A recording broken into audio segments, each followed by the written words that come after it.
Yes, back with another video about the Apple Watch and the iPhone. Yeah, sorry about that, but well, you know, we're doing this today because, now this is going to blow your brains apart, I have been asked by literally 2 people to make a video about the apps that I use every day to track my health and fitness. So if you don't ask, you don't get, right? And yeah, just giving the people what they want, maybe-ish.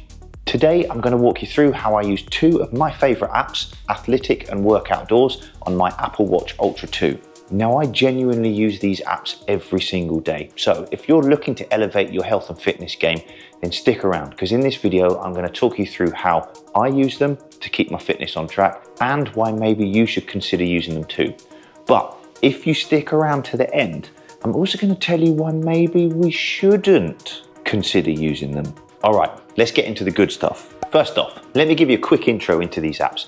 The first one, this one's called Athlytic, and it's perfect for those who love in-depth analytics and personalized health insights. The second, well, that one is called WorkOutdoors and is an amazing tool for tracking all your indoor and also outdoor activities and workouts with its highly customizable options. But before we get too deep into the weeds here, if you're interested to know why the Apple Watch Ultra 2 is now my go-to sports activity tracking smartwatch, you can watch that video by clicking up here. I'm also going to link it in the description down below so you can watch it after this one. Okay, back into the good stuff. Now let's dive into how I use Athlytic. So opening up the app, you'll see a clean overview of the important stuff. A quick glance tells me recovery, how well I've slept, current exertion level for the day, and also perceived energy expenditure. Scroll a bit further down and we can see our health metrics. Now obviously we want these all to be in the green, but if one or more of them isn't, this can be a good indicator that something is off and maybe we need to think about changing something in our normal day. And then finally, stress. Now stress is a big one for health and fitness. Stress levels can impact us in different ways, so this is definitely something that we should keep an eye on. Less stress equals good. All right, moving on. Now I can simply tap on any one of these metrics, which will open up a more detailed overview that we can use to help us. Sleep, for example. We can see duration and quality,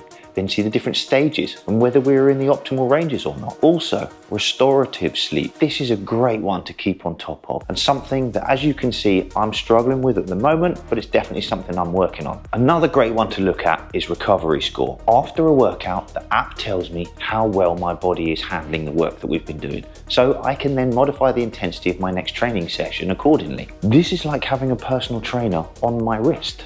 Brilliant. Now so far, this is all info available on our phones. However, on the watch, we can also see a summary of the day, but as yet, we cannot dive into each section in any more detail. I don't know about you, but I would much rather look at the full info on a bigger screen than my watch anyway, so this is not a big deal for me. Now, let's switch gears to WorkOutdoors. This app is fantastic for those long hikes, runs, or cycling journeys, skiing, snowboarding, tennis, golf, horse riding, sailing, wheelchair racing, you name it. The options to choose from are mental. I am sure though that if you wanted to, you could find an activity that isn't listed.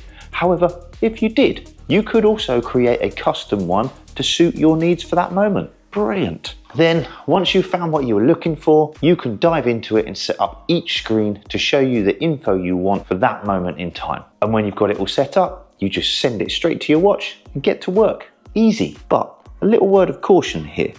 With the sheer amount of options available, it is very easy to get options paralysis and then spend more time tweaking than actually doing any exercise. So just keep that in mind. Sometimes, and in this case, less can be more. But I think that is what sets WorkOutdoors apart from the competition. After a workout, I like diving into the data in Athlytic. I look at my performance metrics like heart rate zones, calorie burn, plus other important stats for workouts like weightlifting, or maybe it has been a mixed modal cardio style of session and I've needed to sit in a certain heart rate zone. I can see all of that info there, make sure that I'm on track. And if not, I can use it to work to improve on next time. These analyses guide my future workouts and day-to-day activity. If I'm seeing I'm lagging in certain areas, I know where to push harder next time. It's a straightforward way to continuously improve. Now, what's fantastic is how these apps complement each other. I get the comprehensive health analysis from Athlytic and the in-depth outdoor tracking or indoor tracking of all my workouts through WorkOutdoors. Together, they give me a 360-degree view of my fitness and current levels of training. So there you have it, a very swift guide, or look into the two main apps that I use every day to help me with my health and fitness, Athlytic and WorkOutdoors. Make sure to check these apps out if you're looking to take your fitness to the next level. But at the beginning of this video, I did say there might be a reason why we shouldn't be considering these two apps. And well, that is because coming very soon, we have some software updates to the watch and to the phone, which may mean that these are obsolete. Or maybe not obsolete, that might be a bit strong, but they certainly will be getting the information like sleep, recovery, exertion, all that kind of stuff, and a bit more detailed tracking on our workouts through the native Apple ecosystem. And if we get that, brilliant. I, for one, will certainly be using that a lot more. And well, depends on your needs, I suppose. So, and whether you want to spend some money on these apps. If you've got something out of this video and you found it useful, then please consider hitting that subscribe button. It all helps. As ever, thanks for watching. I'll see you in the next one.